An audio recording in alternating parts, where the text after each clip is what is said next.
The following is a free-for-download audiobook available on KrishnaPath.org. Kṛṣṇa Consciousness, the Topmost Yoga System. Chapter 2. The Goal of Yoga. In the Bhagavad-gītā, the Sanskrit word mam is frequently used. This word means, quote, unto me, end quote. Krishna, the Supreme Personality of Godhead, says, quote, unto me, Kṛṣṇa. We cannot interpret this in a different way. When I say, quote, bring me a glass of water, end quote, it means that I am the person who in want of the glass of water, and if you supply to me and not to others, then it is right. When Krishna says, quote, unto me, end quote, that means Krishna. But philosophers are still interpreting. They say, quote, unto something else, end quote. Even grammatically, this is wrong. One who has developed attachment to Krishna is Krishna conscious. They say that if you have attachment for your lover, you always think of her. That is lover consciousness. It is natural. It is stated that a woman who has another lover besides her husband shows herself very attentive to her household duties, but is always thinking, quote, when shall my lover and I meet in the night, end quote. This is an example. It is possible, in spite of our false engagement, if we love somebody, to always think of him always. If materially it is possible, why not spiritually? That is the whole teaching of the Bhagavad-gītā. In the Gita, Krishna says to Arjuna, quote, as a fighter, you have to fight. You cannot step away from the fighting. It is your duty, end quote. Nowadays, I have practical experience that the draft board of your country is calling for boys to join the army, but they're not willing. They are not willing because they're not trained as Kshatriyas, warriors. They are trained as Shudras, laborers. Therefore, the caste system is very scientific. A section of people should be trained as Brahmanas, men of knowledge. Those who are intelligent enough in the society should be picked and trained in higher philosophical science, and those who are less intelligent than Brahmanas should be given military training. We require everything in society, not only military men. How can everyone be a military man? Because they are sending Shudras, ordinary workers, to Vietnam, these are unnecessarily being killed. Any country which is very proud of scientific advancement yet does not know how to organize its society is a fool's society. In the Bhagavad-gītā, Krishna says that there are 4 divisions of society, Brahmana, Kshatriya, Vaishya, and Shudra. That is natural. Some are inclined towards spiritual advancement, and these are the Brahmanas. Now we are training boys who are spiritually inclined, and they are not necessarily being forced into military service. The foolish have no knowledge that some boy is being trained up in higher science. Why should he be destroyed when he is being perfected? The intellectual persons, those boys who have Brahminical qualifications, are being restrained in brahmacharya student life. They don't take to meat eating, they don't take part in intoxication, they don't take part in gambling, they don't take part in illicit sex. They are being trained as complete Brahmanas, the highest intellectuals, the most purified persons in society. If there is one Brahmana in a whole family, then the whole family, the whole society, becomes sanctified. But today, they have no knowledge of how to train a Brahmana or how to train a Kshatriya. In the other fields of action, in the work of Shudras and Vaishyas, there is nice training. If anyone wants to be a businessman, there are colleges or technical schools. That's very nice. But why should everyone be dragged into technology? Just as in your body, for proper maintenance, we require the head, the arms, the belly, and the legs. All these parts of the body are required. You cannot say, quote, we do not require the head, end quote. That is nonsense. We require everything. Suppose there is a body without a head. It is a dead body. If the body is now intact, but there is no head, it is called a dead body. The head is considered to be the intellectual part of the body. Similarly, if there is no Brahmana in the society, it is a dead body. If there is no spiritual man in the society, it is a dead society. Therefore, Krishna says, quote, I have created the 4 divisions of society according to quality and work, end quote. If someone is working as a brahmachari brahmana and has required the quality of understanding Krishna, the Supreme Lord, then why should he be called for army action? The arm of the body is the Kshatriya. Of course, that is required to protect the country, protect the society. A military arrangement should be there. No one will disapprove, but not the Brahmanas. We are putting a racehorse before the work cart. The racehorse is required for different purposes. The other beasts of burden, asses, mules, and oxen, are required for pulling carts. I say this frankly, everyone may read it, that any society where there are no spiritual persons or Krishna consciousness is a rascal society because it has no head. When there is a headless man, there is a dead body. And if there is no brain, there is no head. If the brain is not working properly, then he is a madman. If he has no head at all, then he's a dead man. Do you think that in a dead society or mad society there can be any peace? No. If the society is full of madmen, then where is the question of peace? Therefore, Krishna consciousness is the most important study in present-day society. The men who are leading the society, the President and the Secretary of Defense, should have the intelligence to understand this science of the soul. The other day, when coming to your country, I met a secretary of the Japanese government in Tokyo. I wanted to explain to him that he should cooperate with this movement, but he said, quote, oh, we cannot cooperate with any religious movement, end quote. He is one of the chief secretaries of the government, and he is such a fool. He is taking this movement as a religious movement, just as we have so many sentimental religions. But this is not sentimental. This is the necessity of society. A class of men should be Krishna conscious. Otherwise, the society is doomed. It is going to hell. And when such rascals are at the head of the government, how can there be peace? How can you expect peace in a dog society? The dogs are by nature howling, quote, woof, woof, woof, end quote, as soon as they see other dogs. So, do you mean to say that there will be peace if you turn society into a dog society, into cat society, into tiger society? The tiger is very powerful. He can kill many other animals, but does that mean that he is a very important animal? No, he has no use in society. And now we are very powerful and we have good weapons to fight with and we can kill many people, but these are no good qualifications for good men or a good society. We are not meant to manufacture a society of monkeys or tigers or asses or rascals who work very hard. Do you mean to say a society of asses will derive any benefit from life? No. For those who have developed an attraction to Krishna, attachment can be developed. Before my coming to the West, there was no movement like this Krishna consciousness, but now it is developing. Krishna was not born in your country. You do not accept Krishna as your religious god, but Krishna is so attractive that although you are a foreigner, you are not foreign. To Krishna, you are not a foreigner. He claims everybody. We make him foreign, but this is our foolishness. In the Gita, Krishna says, quote, my dear Arjuna, there are many different forms and different species of life, undoubtedly, but I am the Father, end quote. Just see how Krishna is universal. He is claiming not only human society, but animal society, bird society, beast society, everyone. He says, quote, I am the Father, end quote. So how can Krishna be foreign? It is a mental concoction. They say Krishna is Indian or Krishna is worshipped by the Hindus and therefore he is one of the Hindu gods. And they think that Krishna is saying, quote, yes, I'm the Hindu god. Yes, I'm Indian, end quote. But he is like the sun. Why American sun or Indian? Nothing is American or Indian. That is all super artificial. Quote, this planet belongs to the humans, that's all, end quote. This is your communism. This present communism is defective because the Russians say that Russia is for the Russians or China is for the Chinese. Why not for others? Just think in terms of human communism. Why human communism? Living beings living being communism.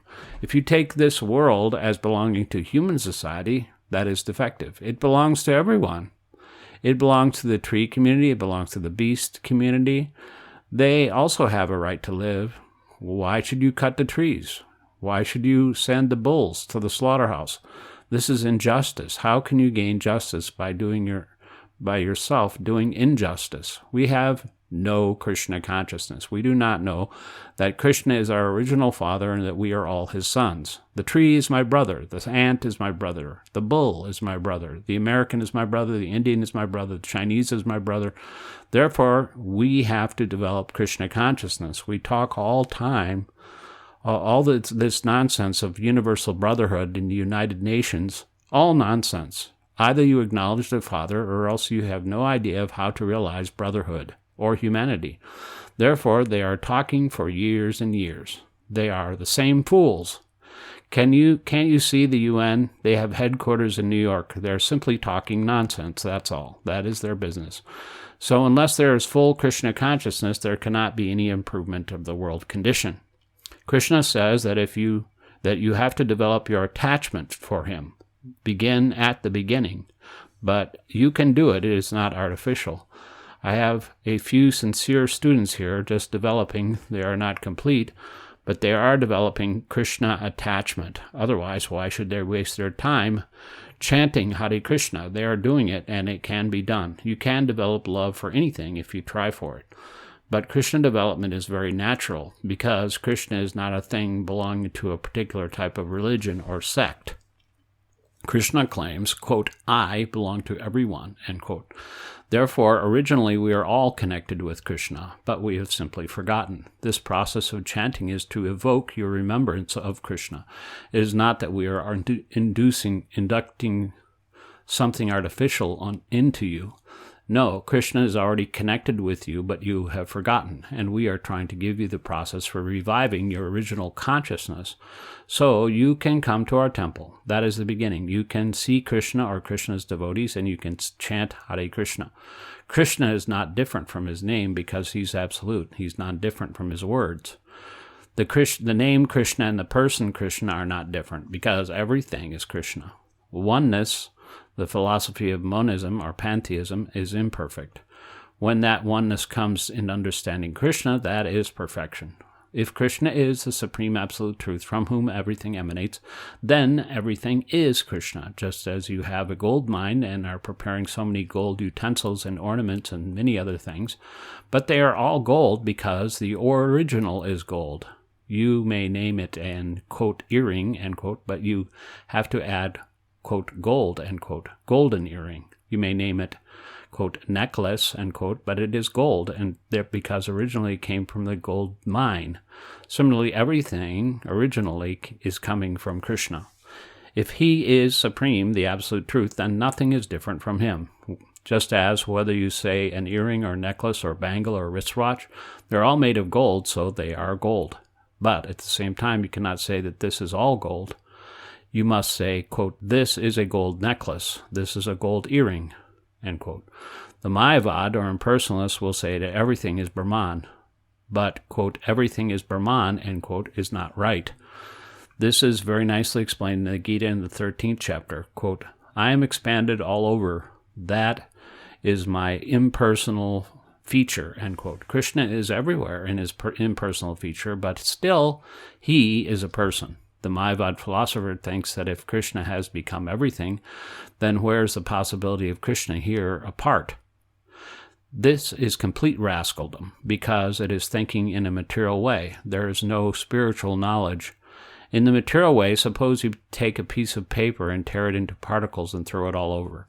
The original paper has no existence. This is material, but we get information from the Vedas that the absolute truth is so perfect that if you take away the whole, still the whole remains. 1 minus 1 equals 1. The material way of thinking is that 1 minus 1 equals 0, but spiritually it is not like that. Spiritually, 1 minus 1 equals 1, and 1 plus 1 equals 1 also. Krishna is everything. The Mayavadis or the impersonalists see our deities here and say, quote, "Oh, they have installed some wooden forms and they are worshiping them as God," end quote. But one who knows Krishna science understands that Krishna is everything and therefore he can appear in everything. With electricity, the current is everywhere along the line, so wherever you touch, you will feel it. Similarly, with the Krishna current in his impersonal form is everywhere, and it is the technician who knows how to use the force. Before we have a telephone installed, we have a telephone conversation, and we simply inform the person, before we even talk money, that he should come immediately to find out where the connection can be made. And he comes out and does his work, and we do not notice because he knows the technique. So one must know how to connect with Krishna. Krishna is everywhere. This is Krishna consciousness, but one must know how we can derive Krishna from the feature of Krishna's form in wood or iron or metal. You have to learn how to contact Krishna everywhere in everything. That is explained in the system of yoga. Krishna consciousness is also yoga, the perfect yoga, the highest of all yogic systems. A yogin may come, and we can challenge him, saying that this is the topmost yoga system, though at the same time it is very simple. You don't have to exercise your body over a period of weeks before you feel some power, but in Krishna consciousness you won't feel tired. All our students are simply anxious to be overloaded with work in Krishna consciousness. Quote, "Prabhupada, what can I do?" End quote. And they are actually doing it. In the material world, if you work for some time, you'll feel weak. Of course, I am not exercising myself. I am an old man of 72 years. I was ill. I went back to India, but I want to work. Actually, I could retire from all these activities, but as far as I can, I want to work. I want to learn day and night. At night, I will work with the dictaphone, and I'm sorry if I cannot work. This is Krishna consciousness. One must be very anxious to work. It is not an idle society. No, we have sufficient engagement, editing papers, selling papers, simply to find out how Krishna conscious you can be.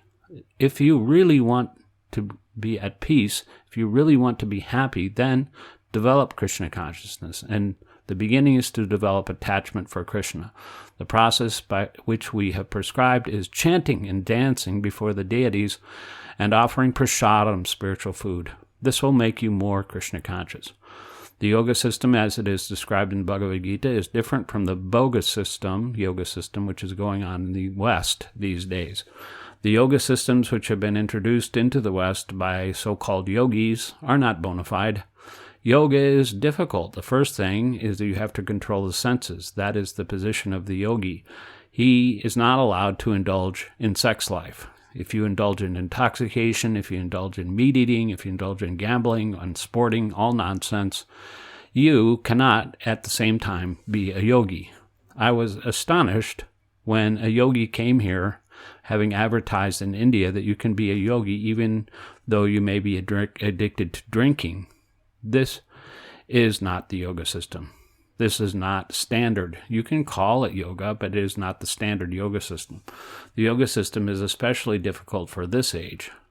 In the Srimad Bhagavatam, we understand that yoga means to concentrate one's attention on the super self, Vishnu.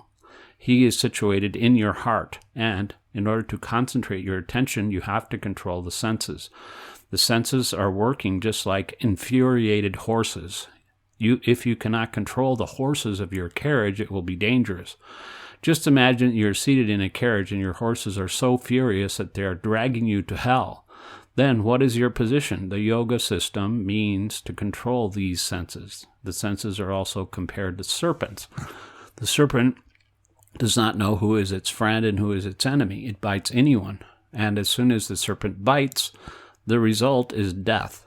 Similarly, if the uncontrolled senses work in their own way, then you should know that you are in a dangerous position. It has been said that when one becomes too sensual, he loses his temper, he loses his identity, he forgets himself. Infuriated by the senses, a man will attack even his children, even his daughter. Therefore, for those who are advancing in spiritual life, not only for them, but for everyone, The Shastras, the scriptures, say that one should not sit in a secluded place, even with your mother, even with your daughter or your sister. Why? Because the senses are so strong that if they become infuriated, you will forget that she's mother, sister, or daughter. You may say that this may be true only for some foolish persons, but Shastra says, no, you should not sit in a secluded place, even with your mother, sister, or daughter, because the senses are so strong that even though you may be very moral, you may still be attracted by sex. Our position in this world, our suffering in this world, is due to the body. This body is the cause of all miseries, and the ultimate goal of life should be to get out of this material body and be situated in the spiritual body. This is a foreign atmosphere.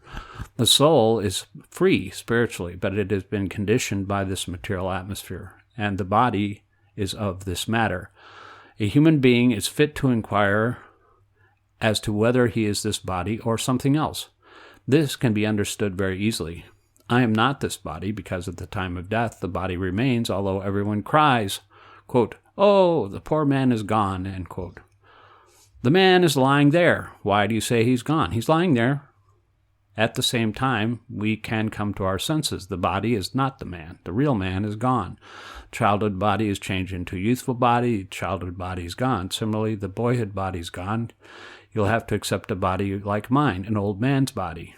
The body is changing, not only year after year, but at every second the body is changing. Still, you are situated there.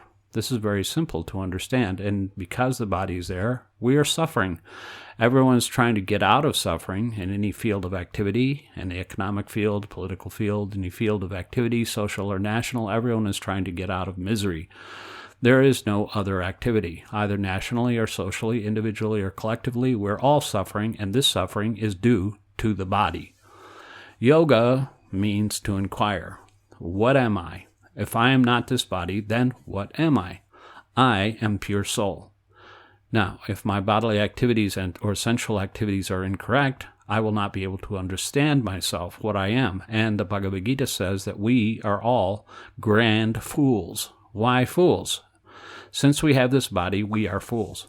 If someone invites you to come to his apartment, but you know it is full of danger, do you think that you would like to go there? Quote, "Oh no," end quote, you will say, "I'm not going there. It is full of danger. Why should I go?" End quote. Similarly, don't you think that the body is full of danger? Then why are you going there, taking repeated birth? When you are flying in a plane, are you always fearful? When you're flying in a plane, you are always fearful that there may be a crash. And what is this crashing? It is due to the body. The soul cannot be affected by crashes, but you are always afraid. The soul is ever existing, but the body will not exist. And because you are existing and the soul has accepted the non-existing body, therefore you suffer. The problem is then how to get out. Just as you try to get out of a fever, the fevered condition is not your permanent life. Permanent life is enjoyment. But due to the fever, you cannot enjoy life. When you're sick, you cannot go out. You can have to rest, take so many medicines and formulas. But we don't want that. Quote, "Why should I be a sick person?" End quote. But you are diseased. Similarly, we should know that this bodily conditional stage of the pure soul is a diseased condition. And anyone who does not know that he is suffering from disease is a fool. He is fool number one. The Shastras say everyone is born a fool because he has this body, therefore everyone is born a fool. No being, whether American or Indian or cat or dog, is free from this. You have come from disease. That is all. If you feel, quote, "I am an American," end quote, that is a kind of disease. If you feel, quote, "I am an Indian," end quote, that is also a disease. If you feel, quote, "I am a cat," end quote, that is a disease. You are not a cat, you are not a dog, you are not Indian, you are not fair, you are not black. You are your soul. That is your identity. And one who does not understand this truth, that, quote, "I am pure soul," end quote, is defeated in all his activities. Lord Jesus Christ taught like that. If you lose your soul and gain the whole world, what do you gain? People do not know what they are And yet they work just like madmen. Just see, all these people are working, and they are madmen. They are not Americans or Indians or Germans or Japanese. They're nothing of the kind. They have been given a chance to come to this naughty place, the earth, and so being born in a particular place, they have a particular kind of body, and they are mad after it. The Bhagavad-gītā says that just as our outer garments are changed, so this body is changed. Yoga means the process of getting out of this material embodiment. Just as you are repeating changes of dress, so you are repeating birth and death, and this is the cause of your miseries. If you do not understand this, then all your activities end in defeat. Yoga means to get out of this embodiment, and it means to know oneself. The body is born of the parents. Similarly, as a pure soul, you are also the source of its birth. We do not mean birth beginning historically from a certain day and ending on a certain day. No, the soul is not like that. It has no beginning and it has no end. But in the Bhagavad-gītā, it is said that the soul is part and parcel of God. God is eternal and God is full of joy and bliss. The position of the absolute person, the Godhead, is that he is full of bliss, eternal and full of knowledge. And because we are also part and parcel of the Supreme, we have partial blissfulness and eternality, and we're full of knowledge according to our infinitesimal size. The human beings are understood to be the most intelligent of all living creatures, but they are misusing their intelligence. How? They are misusing their intelligence by devoting it to the animal propensities. These animal propensities are eating, sleeping, mating, and fearing. You can analyze the trend of modern civilization. Everyone is busy with these four principles of animal life. They are sleeping and creating some cushions for comfortable sleep. They are creating palatable dishes for the eating propensity. They are exciting sex very nicely for the mating necessity. And they are defending their country with so many atom bombs. That is the fear propensity. But these symptoms you will find among the animals. They are also sleeping according to their own ways, and they are defending. They may not have the atom bomb, but they have some kind of defending. You can kill your enemy or he can kill you, but actually there is no defense. You cannot defend yourself. Wherever you drop the bomb, it will hurt you due to nuclear radiation. So this is not the solution to your problems. The solution to your problems is to get out of the conditioned state of life. That is called yoga, to link yourself to the Supreme. There is a Supreme. This material creation is so nice. Don't you think that there's a friend behind it? The sky is so beautiful. The foodstuff is being produced. The moon is rising in due course. The sun is rising in due course, supplying heat for your health, supplying heat for the planetary systems. Everything is arranged so nicely. And yet the fools say there is no brain behind it and it is all happening automatically. The fact is that there is God, Krishna, and we are all parts and parcels of Krishna. We have been conditioned in some way or other in this material atmosphere, but now we have this human form of life, and so we have to get out of this entanglement. But getting out is not possible. You cannot get out of the entanglement of the material body unless you develop your Krishna consciousness. Krishna consciousness is not artificial. Don't think that. This international society of ours is not another political tool. It is the greatest necessity of the human being. Krishna consciousness, God consciousness, is there within you. Don't you find, when there is a kirtan performer, that the more innocent the person is, the sooner he begins? Immediately the child begins to clap, begins to dance. This is within them, and it is very simple, this Krishna consciousness. So, unless you develop Krishna consciousness, there is no rescue from the entanglement of conditioned life. This you have to understand. This is not some sentiment. No, it is a great science. You have to understand it nicely. Then the human form of life will be successful. Otherwise, it is defeated. You may become a very great nation, but that is not the solution to the problem of life. By the grace of Krishna, I am able to serve you with my life's energy. I left the United States in 1967 in poor health, But life and death, everything depends on Krishna. I thought, quote, let me go back to Vrindavan, because Vrindavan is a sanctified place where Krishna consciousness is very strong, end quote. I thought that I might go there and die in Krishna consciousness. Of course, if you are always in the atmosphere of Krishna consciousness, then here also you can have Vrindavan. Vrindavan is not a particular place that is called Vrindavan. Krishna says, quote, it is not that I live in the kingdom of God at Vaikuntha, nor is it that I live in the heart of the yogin, end quote.